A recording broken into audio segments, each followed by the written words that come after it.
হেলিকপ্টারে গিয়েছিলাম, ফেনী জেলা যখন পার হচ্ছি আমি দেখলাম 3টা উইন্ড মিল ছিলেন তো, বিশাল পিলার, 4টা পাখা থাকে, বায়ু বিদ্যুৎ কেন্দ্র, বাংলাদেশের প্রথম বায়ু বিদ্যুৎ কেন্দ্র এটা, মুহুরী প্রজেক্ট বলে এটা সম্ভবত, মুহুরী প্রজেক্ট।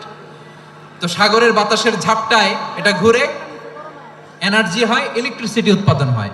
তো আমি পাইলটকে বললাম, ভাই এগুলো থেকে কেমন ইলেকট্রিসিটি উৎপাদন হয়? কয় হুজুর একটু হয় না, কিছুই হয় না। কিছুই হয় না মানে? বলে হুজুর বাংলাদেশে যত উইন্ড মিল আছে এটার পাখা একটাও ঘুরে না।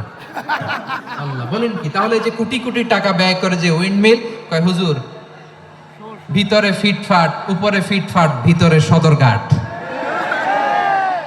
তার মানে কোটি কোটি টাকা দিয়ে এই উইন্ড মিল বানায়, এখানে কিছু নাই, দুর্নীতির আড্ডাখানা, আখড়াখানা বাংলাদেশ, ঠিক কিনা বলেন? আয় রে, জাপানিজরাও মানুষ, আমরাও মানুষ। আমার এক নিকটাত্মীয়